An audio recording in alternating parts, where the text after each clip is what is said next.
Hey, how you doing? It's Toye Johnson-Vincent, motivational speaker on career development as well as life skill topics. Wanted to talk with you today and leave you with a few tips on what we all have heard so many myths about, and that would be networking. First, a couple of things. We'll define networking briefly. And then I'd like to give you a few tips on what to do when you're out there in the wonderful world of networking, attending events, passing out your business cards, connecting with people on social media to obtain your goals and get things done. Basically, achieve whatever you set out to do, but going through a process of networking, building relationships, and building contacts. So, let's start. First of all, networking, the biggest myth about it is that everyone, not everyone, but most and a lot of people believe that networking should be only used or you only use it when you are in a career search. Just basically you're looking for another job opportunity. And then you start to pick up the phone and you're sending out the resumes over and over again. But you never really develop any relationships with any of those people. Essentially, what you're doing is here's my resume. I need a job. You know what that means. Call me if you find something, etc., etc. However, networking is actually all about building relationships from the ground up, not the other way around. But realistically, it's really a grassroots effort just to get things going, and hopefully they will work out in your favor. So, with that said, a few tips about networking as you begin the networking process. So, what you want to start doing, first of all, is if you notice you have a number of contacts, whether it be in your phone or through your social media outlets, and many of us have, 1 to 500 contacts, just as an example on LinkedIn. But then when you go home and you look in your contacts over the past few months, etc., and you start to find that a lot of these people or contacts, you have no clue of what they really do in their own careers, and then you have even less of clue as to how they can help you. So that's the first thing you want to do, is sort of go into your contact list and start to purge some of those, almost like back in the day, purging files. And then you definitely want to keep a top number of individuals or groups that may be on the same page with whatever your particular educational goal and or career goal is. So keep in mind, they could be former colleagues of yours, or different corporations that you've worked in or volunteered in the past. All of those people, I'm sure there are a number of them that may work in your favor. Meaning, if you picked up the phone today and you said, "Hey, my name is so and so," what would happen there? So again, I have to do this all the time, folks, even as a motivational speaker. And as long as I have been doing this, I also have to get on that phone. It's almost like the old-fashioned way. Let me go back through my files and see who I can find and see what they're doing, and kind of, tell them what I'm looking for, different events and availability, etc. So a lot of times that isn't easy because occasionally people don't remember exactly who you are. And you don't need to be offended by that because it can happen, especially if some years have passed. But you want to keep a real positive outlook on that, because a number of times, even though years have passed, they would be willing still to help you, or put you in contact with someone who can help you. So that's first thing. Secondly, when you start to network, you don't want to get frustrated, because most people think, well, I have to go out and I have to go attend 100 events. And then when you do that, you probably are wondering, now what? So, word to the wise, just attend events that you feel that's going to work for, again, to attain your goal.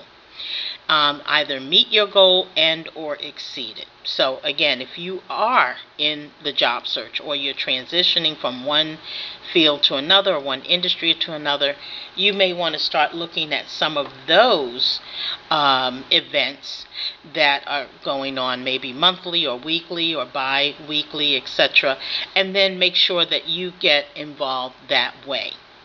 So again, make the time worth your while, because the one thing I know for sure is time is of the essence, and we usually don't have enough time in the 24-hour day period to just get things done. So you definitely don't want to spend a lot of time attending networking events that are no good for you or what your real goal is at the end.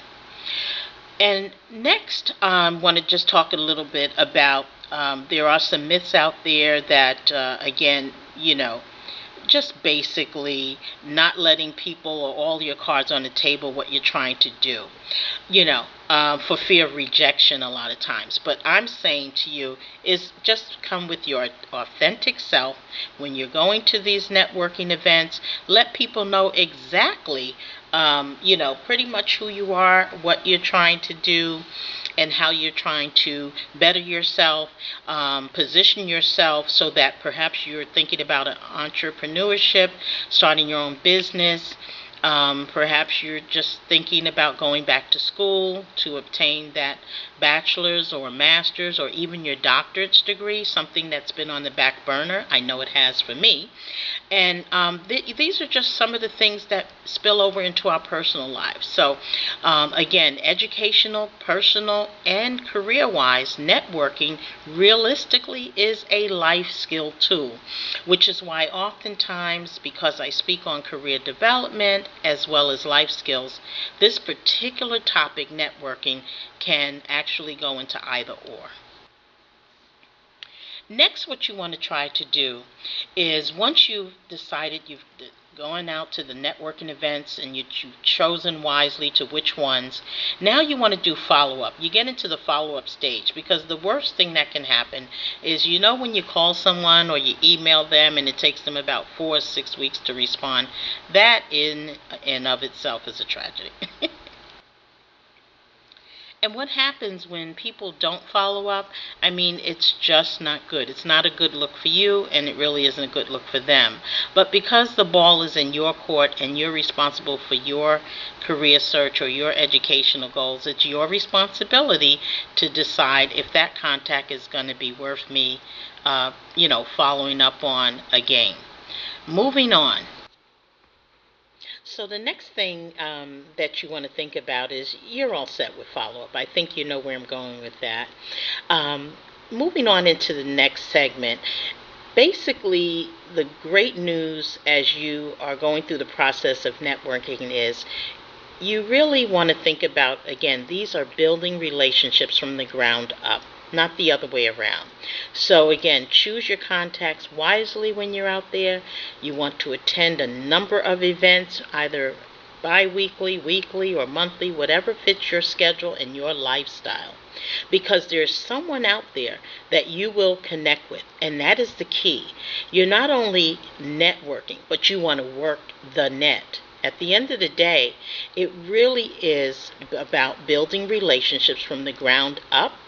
And that is, it builds trust, it builds confidence on both sides, so that when an opportunity arises, that person or groups will think of you. They will contact you.